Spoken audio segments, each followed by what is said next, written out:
Hello दोस्तों। राहु के बारे में कहा जा सकता है कि जब ये देता है तो छप्पर फाड़ के देता है। प्रॉब्लम क्या है कि हमें पता नहीं होता है कि करना क्या है, इंडिकेशंस क्या होंगी राहु की। तो आज के वीडियो में मैं सब इंडिकेशंस और सारे प्रिकॉशनरी मेजर्स और हमें क्या करना है ताकि हमें अच्छे से अच्छा राहु का प्रभाव मिल सके। हर घर में राहु क्या प्रभाव देगा, एक या दो इंडिकेशंस मैं कवर करूँगा, हर प्लैनेट के साथ कवर करूँगा, ताकि आप सब लोगों को अपने हॉरोस्कोप में आपका जहाँ भी राहु है एक बेसिक इन्फॉर्मेशन पता चल जाए। और यदि जो मैं आपके साथ शेयर कर रहा हूँ वो आपको लगता है कि ठीक है, आपके साथ हुआ या आपके साथ नहीं हुआ, ये दोनों कंडीशंस में आप हमारे साथ कमेंट बॉक्स में शेयर करिए प्लीज़, ताकि बाकी लोगों को भी इससे फ़ायदा हो सके। अब राहु को समझने के लिए हमको राहु के बेसिक समझना बहुत ज़रूरी है। अगर ये वाला बेसिक आप एक बार समझ जाएंगे तो आपको राहु के पीरियड में कभी भी प्रॉब्लम नहीं होगी। जैसे कि राहु के जब भी आपकी दशा महादशा स्टार्ट हुई होगी, आप में से जिसने भी एक्सपीरियंस किया होगा, आपने ही नोटिस किया होगा कि राहु की दशा या अंतरदशा में जैसे ही आए या प्रत्यंतर दशा में आए, एकदम से आपका दिमाग दौड़ने लगा, दिमाग में कंटिन्यूस प्लानिंग चलने लगी, कोई ना कोई मेंटल टेंशन रहने लगी, दिमाग कंटिन्यूअस काम कर रहा है, रुक नहीं रहा है। ये राहु का इफ़ेक्ट होता है और चीज़ें अचानक से होंगी। राहु का पीरियड स्टार्ट होते ही अचानक से सब चीज़ें होनी शुरू हो जाती हैं। तो इस चीज़ को हमें समझना कैसे है, उसके लिए हमें हमारी पुरानी पौराणिक गाथाएँ समझनी चाहिए। हम इन स्टोरीज़ को स्टोरी की तरह समझ सकते हैं या हम उसको साइंटिफिकली एनालाइज कर सकते हैं, क्योंकि ये सब जो कहानियाँ हैं इनके पीछे एक बहुत रहस्य, बहुत एक गूढ़ एक मीनिंग इनका छुपा होता है, जिसको अगर हम समझ लें तो हम इन प्लैनेट्स के और इन स्टोरीज़ की सिग्निफिकेंस जान सकते हैं। ये कहानियाँ हमको ग्रहों के इफ़ेक्ट याद रखने में मदद करती हैं। तो राहु केतु की जो स्टोरी है आप सब लोग जानते ही होंगे कि जब समुद्र मंथन हो रहा था तो उसमें से 5 चीज़ें निकली थी, उसमें से एक चीज़ अमृत था। तो देवताओं को अलग बिठाकर अमृत पिलाया जा रहा था और राक्षसों को या असुरों को अलग बिठाकर उनको विष दिया जा रहा था। उनमें से एक राक्षस था जिसमें कुछ अच्छाई थी, वो देवताओं की लाइन में छुप के बैठ गया और उसने थोड़ा सा अमृत पी लिया। सूर्य और चंद्रमा ने उसको देख लिया और उन्होंने भगवान से शिकायत की।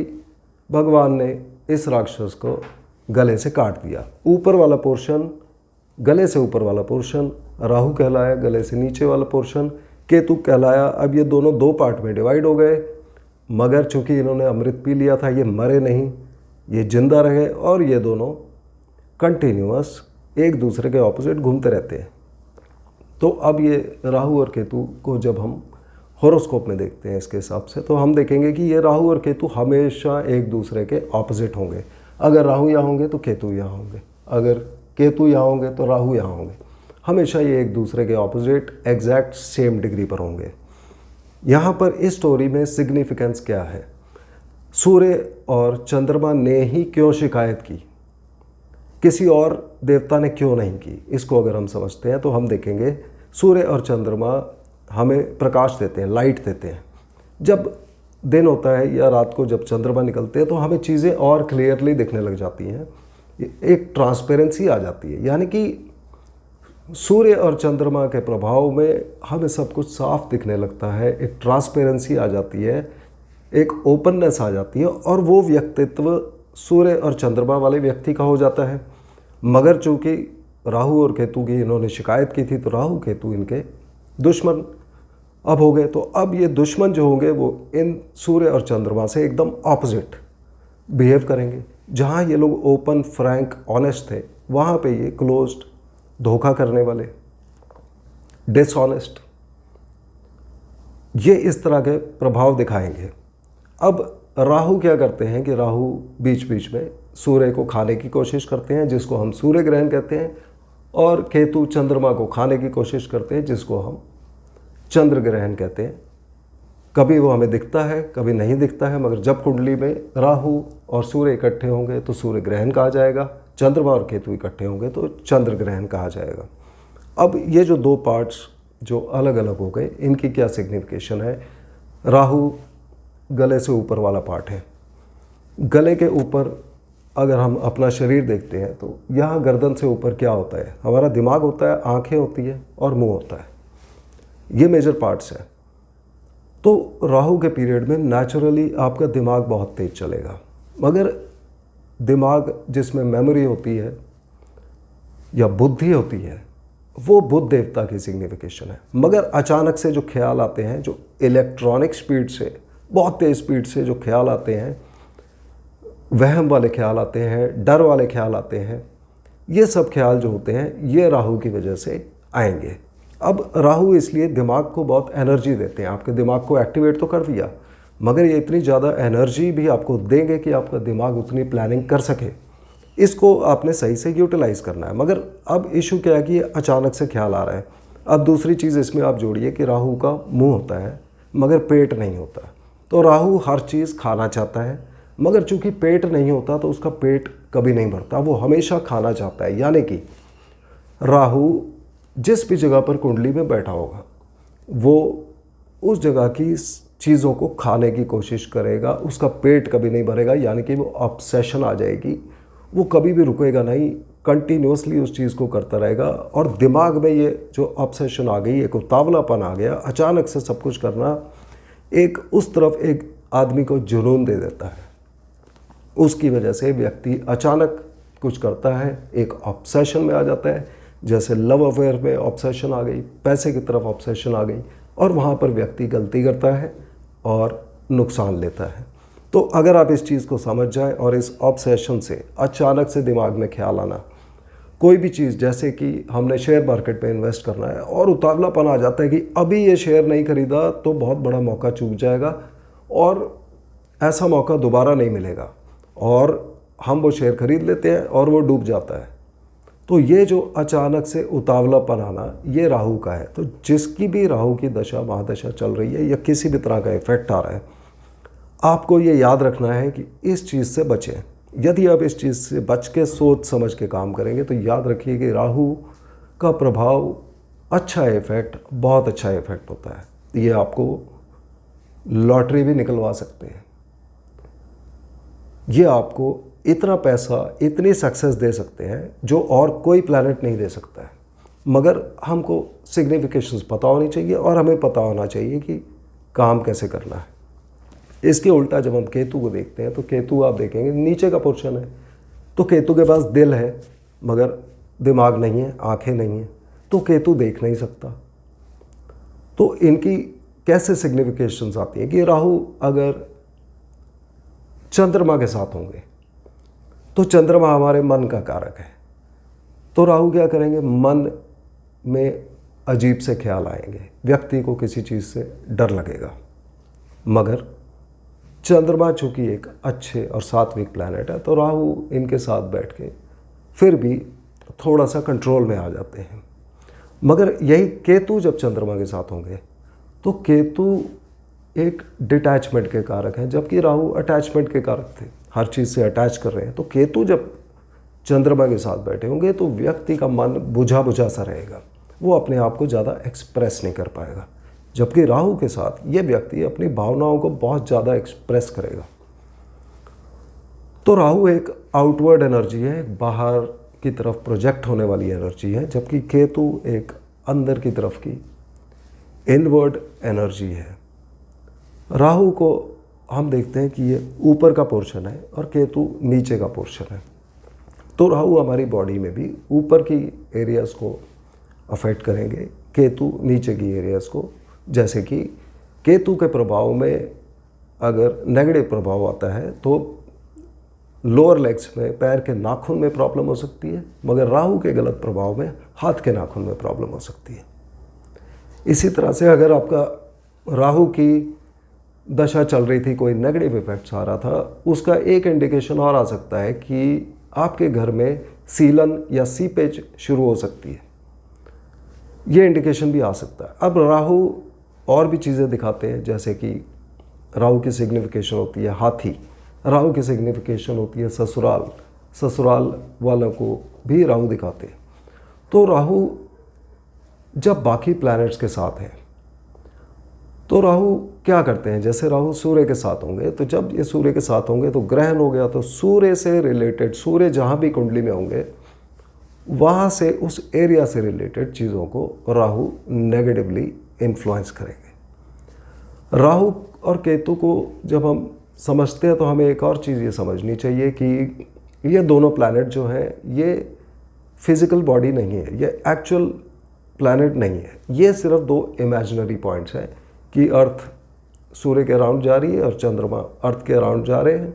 तो जहाँ ये दोनों लाइन्स एक दूसरे को क्रॉस करती है, एक राहु और एक केतु हो जाते हैं, ये एक केवल मैथमेटिकल कैलकुलेशन है, मगर इनका इफ़ेक्ट बहुत ज़्यादा है। तो जब हम राहु को यहाँ कुंडली में देखते हैं, जो कुंडली मैंने बनाई है 1 2 3 4 5 6, ये नंबर केवल हाउस नंबर्स दिखाने के लिए है, ये कोई पर्टिकुलर कुंडली नहीं है, मगर मेष लग्न की कुंडली में सेम सीक्वेंस में नंबर्स लिखे होते हैं। तो राहु का जो प्रभाव आ रहा था अलग अलग घरों में, उसको समझने के लिए हमको 1 2 चीज़ें यहाँ समझने की ज़रूरत है कि राहु और सूर्य चंद्रमा हमने कवर कर लिया। राहु के साथ जब मंगल का कॉम्बिनेशन आता है, मंगल के साथ राहु जब भी होंगे तो राहु की इफ़ेक्ट थोड़ा सा कम हो जाता है। अगर जैसे मंगल राहु यहाँ पर है दोनों, तो राहु का इफ़ेक्ट कम हो जाएगा, मगर अगर मंगल यहाँ है और राहु ऑपोजिट है, तब राहु यहाँ से अपनी दृष्टि डाल के मंगल को ख़राब करने की कोशिश करते हैं। जब राहु यहाँ पर प्लेस्ड है लगन में, स्पेशली किसी भी कुंडली में, तो सूर्य देव जहाँ भी होंगे उस एरिया को वो और ज़्यादा ख़राब करेंगे। राहु जब बुध देव के साथ होते हैं तो बुध बुद्धि है और राहु भी यहाँ पर दिमागी ख्याल दे रहे हैं, तो ये बुध देवता को सपोर्ट करते हैं, बुध देवता को ये इम्प्रूव कर देते हैं। व्यक्ति की याददाश्त बहुत अच्छी यहाँ पर हो सकती है। जब राहु बृहस्पति देव के साथ होंगे तो बृहस्पति देव को ये नेगेटिवली अफेक्ट करते हैं। उस केस में व्यक्ति को स्किन की प्रॉब्लम हो सकती है, त्वचा रोग हो सकते हैं और सांस की प्रॉब्लम हो सकती है, अस्थमा, दमा इत्यादि ये सब दे सकते हैं। जब ये शुक्र देव के साथ होंगे तो ये शुक्र देव एक सॉफ्ट प्लैनेट है, उनको वो क्रॉस करेंगे, उनको ख़राब करेंगे, और शुक्र देव स्त्रियों के कारक हैं, तो पति या पत्नी के ऊपर ये इफ़ेक्ट डालेंगे। कुछ ना कुछ हेल्थ इश्यूज़ या शादीशुदा ज़िंदगी में ये प्रॉब्लम या बाकी लेडीज़ के साथ ये प्रॉब्लम क्रिएट कर सकते हैं। जब ये शनि देव के साथ हैं तो बाय एंड लार्ज ये शनि देव का प्रभाव अच्छा कर देंगे, क्योंकि राहु शनि ये दोनों एक तरह से मित्र कहे जाते हैं। अब जब ये राहु अलग अलग घरों में होंगे तो हमें ये याद रखना है कि केतु हमेशा ऑपोजिट होंगे। तो जब पहले घर में होंगे, हर घर में राहु अच्छा और बुरा दोनों तरह का प्रभाव दे सकते हैं। तो मैं कुछ इंडिकेशंस कवर करूंगा। जब ये पहले घर में होते हैं तो यहाँ पर ये जल्दी सूर्य को तो ख़राब करते ही हैं, मगर व्यक्ति को खुद ये बहुत मोटा बना सकते हैं, क्योंकि इनकी एक सिग्निफिकेशन हाथी भी है।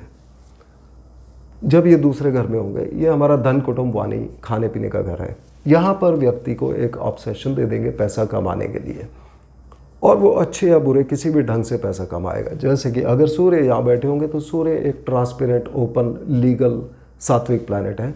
सूर्य जब बैठे होंगे तो व्यक्ति एक लीगल तरीके से पैसे कमाएगा, मगर जब राहु यहाँ पर बैठे हैं उस केस में ये व्यक्ति जो है ये बाई हुक और बाई क्रुक, सही ढंग से गलत ढंग से, वाइट मनी ब्लैक मनी, उसको उससे कोई मतलब नहीं होगा। वो केवल पैसा कमाने, पैसा इकट्ठा करने की तरफ ध्यान देगा। और ऐसा व्यक्ति आप नोटिस करेंगे ये दान नहीं देगा कभी, जब भी राहु इस भाव में बैठे होंगे। जब राहु तीसरे भाव में आ जाएंगे, यहाँ व्यक्ति बहुत ही ब्रेव हो जाएगा, उसमें बहुत हिम्मत होगी अच्छे प्रभाव में। और यहाँ पर एक इंटरेस्टिंग चीज़ होती है कि जब राहु इस भाव में बैठे तो इस व्यक्ति को कोई भी चीज़ अच्छी या बुरी, कोई मेजर इवेंट अगर होना है तो हो सकता है कि उस चीज़ के होने से पहले इसको ख्याल आ जाए। इसको ड्रीम्स आ जाए, सपने में ये व्यक्ति देख सकता है और वो 1 से 2 साल पहले देख सकता है। ऐसी पावर राहु यहाँ पर दे देते हैं। जब राहु चौथे भाव में बैठे होंगे, यहाँ पर बाय एंड लार्ज इनका इफेक्ट थोड़ा सा कम हो जाता है। ऐसा कहा जाता है कि ज़्यादातर केस में ये अच्छा प्रभाव दे या ना दे उसकी कोई गारंटी नहीं है, मगर ये खराब प्रभाव नहीं देंगे क्योंकि ये चंद्रमा का घर है, माता का घर है। ऐसा कहा जाता है कि माता के घर में बैठ के माता की गोद में हर बच्चा शांत हो जाता है, तो ज़्यादातर प्लैनेट यहाँ बैठ के शांत हो जाते हैं। मगर चूंकि ये भाव प्रॉपर्टी का है तो ये प्रॉपर्टी गाड़ियों की तरफ एक ऑब्सेशन दे सकता है। जब ये 5वें भाव में बैठे हों, यहाँ पर ये संतान का भाव है, संतान को प्रॉब्लम कर सकते हैं। लव अफेयर के रिगार्डिंग ये एक ऑब्सेशन दे सकते हैं व्यक्ति को। जब राहु 6ठे भाव में बैठे, 6ठे भाव में कहा जाता है कि सब मैलेफिक ग्रह अच्छे होते हैं, राहु यहाँ बैठकर बहुत ही हेल्पफुल हो जाते हैं ज़्यादातर केस में। और जो ये राहु का प्रभाव आता है, यहाँ पर इस व्यक्ति के ऊपर कितनी बड़ी से बड़ी मुसीबत हो, यहाँ पर अच्छे प्रभाव में राहु आगे आकर इस व्यक्ति की मदद करते हैं और उसको बचा लेते हैं। ये एक पोजीशन अच्छी मानी जाती है ज़्यादातर केस में। जब यहाँ बैठे हैं शादीशुदा घर, शादी के घर में बैठे, ये इसको अफेक्ट करेंगे। जब 8वें भाव में बैठे हैं, 8वें भाव में सारे ही प्लैनेट खराब होते हैं, तो बाय एंड लार्ज यहाँ भी खराब इफेक्ट देंगे, सिवाय तब अगर मंगल देवता इस जगह पर बैठे होंगे तब राहु का प्रभाव अच्छा हो जाएगा या खराब नहीं रहेगा। यहाँ पर मंगल देवता के बारे में हमें याद रखना है कि मंगल देव अगर इधर और इधर बैठे होंगे, 3रे में या 12वें में, तो ज़्यादातर राहु ज़्यादातर कुंडली में अच्छा प्रभाव देंगे। अगर सूर्य और बुध यहाँ बैठे होंगे तो भी ज़्यादातर कुंडली में राहु एक बुरा प्रभाव नहीं देंगे। जब राहु इस पॉइंट पर आते हैं, यहाँ पर ये व्यक्ति का पिता का घर है, पिता दादा इत्यादि, उनके साथ या पिता या दादा को कोई ना कोई प्रॉब्लम हो सकती है। ये घर धर्म का है, ये व्यक्ति बिल्कुल भी धर्म को मानेगा नहीं। जब यहाँ पर बैठे होंगे, यहाँ पर राहु बहुत ही अच्छा रिज़ल्ट प्रोफेशन के बारे में या बहुत ही एवरेज रिज़ल्ट, ख़राब रिज़ल्ट प्रोफेशन के बारे में दे सकते हैं, डिपेंडिंग ऑन बाकी कॉम्बिनेशंस क्या है। मगर अगर यहाँ राहु आपकी कुंडली में बैठे हैं और उनके साथ में सूर्य, शुक्र या मंगल हो, उस केस में यहाँ पर ये प्रोफेशन में कन्फ्यूजन क्रिएट करते हैं, व्यक्ति को सेटल होने में प्रॉब्लम होती है। जब राहु यहाँ पर बैठे होंगे, यहाँ पर राहु 11वें घर में बैठ के नेगेटिव प्रभाव में व्यक्ति को बहुत ही बैकबोन की प्रॉब्लम या यूरिन रिलेटेड प्रॉब्लम या संतान संबंधी प्रॉब्लम यहाँ पर दे सकते हैं। मगर ये लाभ स्थान है, इस जगह पर राहु का यदि अच्छा प्रभाव आ गया तो इस व्यक्ति को करोड़पति और अरबपति बनने से कोई नहीं रोक सकता। राहु जब 12वें भाव में बैठे होंगे, यहाँ पर नेगेटिव प्रभाव में ये रात की नींद खराब करेंगे। इनके अच्छे प्रभाव में इस जगह पर जो इंडिकेशंस आएंगी, हो सकता है कि व्यक्ति की बेटियां बहुत हों, और यदि ऐसा होगा तो उसके पास पैसा भी बहुत ज़्यादा होने की उम्मीद है। मगर नेगेटिव प्रभाव में रात की नींद खराब करेंगे, खर्चा बहुत ज़्यादा हो जाएगा, खर्चा गलत कामों पे होगा, और ये खर्चा व्यक्ति इस जगह पर बुरी आदतों में, ड्रग्स के ऊपर, इन सब चीज़ों पे भी खर्चा हो सकता है। राहु के दूसरे भाव में बैठने का खाने पीने पे भी जो प्रभाव होता है, ये खाने पीने का घर है, यहाँ पर भी ये आपको नॉनवेज खाने की और शराब पीने की ये आदत डाल सकते हैं। तो ओवरऑल जब हम राहु के प्रभाव देखते हैं, हमें ये याद रखना है कि राहु के प्रभाव में आप लोगों की जिसकी भी राहु की दशा चली होगी, आपने देखा होगा दशा चलते ही अचानक से सब कुछ शुरू होता है। खराब प्रभाव में आपके घर में सीलन हो सकती है, आपको इन लॉज से, अपने ससुराल वालों से प्रॉब्लम हो सकती है, या आपके ससुराल वालों को किसी तरह की प्रॉब्लम हो सकती है। ये जनरली कुछ राहु के इफ़ेक्ट होते हैं। और राहु के इफ़ेक्ट से यदि आपने बचना है तो उसकी सबसे पहली चीज़ होती है कि हमको ये याद रखना है कि राहु हमारे दिमाग में एक ऑब्सेशन देते हैं। उससे यदि हम बच के रहें, सावधान रहें, तो यहाँ हम नेगेटिव इफ़ेक्ट से बच जाते हैं और अच्छे प्रभाव इसके धीरे धीरे आने लग जाते हैं। ससुराल वालों के साथ हमें संबंध अच्छे बना के रखने हैं। देखिए, सामने वाला कैसा भी बिहेव करे, आपको अपनी नेचर ठीक बना के रखनी है। उससे राहु देवता का इफ़ेक्ट ठीक हो जाता है। यहाँ पर एक और, अगर किसी का बहुत ख़राब प्रभाव आ रहा है तो एक और इंडिकेशन ससुराल की तरफ से आ सकती है कि हो सकता है कि ससुराल में कोई बहुत ओवरवेट आदमी हो, जिसका भार वज़न बहुत ज़्यादा हो, कोई व्यक्ति हो, ऐसा भी हो सकता है ससुराल में। तो यदि आप इन सब चीज़ों का ध्यान रखेंगे, एक और जो नेगेटिव इफ़ेक्ट आता है वो ये होता है कि राहु जो है ये नारियल को भी रिप्रेजेंट करते हैं। तो कई बार अगर व्यक्ति के घर के अंदर खूब सारा नारियल इकट्ठा किया हुआ है किसी जगह पर, तो वो भी एक इंडिकेशन हो सकती है कि ख़राब इफ़ेक्ट आ रहे हैं। ख़राब इफ़ेक्ट में साउथ का जो दरवाज़ा होता है वो भी एक नेगेटिव इफ़ेक्ट राहु के देता है। मेनली आपको जो बात याद रखनी है, अगर आपकी राहु की दशा, अंतर्दशा, प्रत्यंतर दशा कुछ चल रही है तो आपको अचानक से कुछ नहीं करना है, धोखे से बचना है और ख़ुद किसी को धोखा नहीं देना है। ससुराल के साथ अच्छे संबंध बनाने हैं। ये यदि आप छोटी मोटी एक्टिविटी, अपने एक्शंस मेंटेन करेंगे तो आपको अच्छे रिजल्ट्स धीरे धीरे आने लग जाएंगे। राहु के रिजल्ट्स इम्प्रूव होने लग जाते हैं। और राहु अकेले ऐसे प्लैनेट है जो व्यक्ति को इतना लाभ दे सकते हैं जो और कोई प्लैनेट नहीं दे सकता है। तो मुझे उम्मीद है आपको आज का वीडियो पसंद आया होगा। अगले वीडियो में हम फिर मिलते हैं, तब तक के लिए धन्यवाद।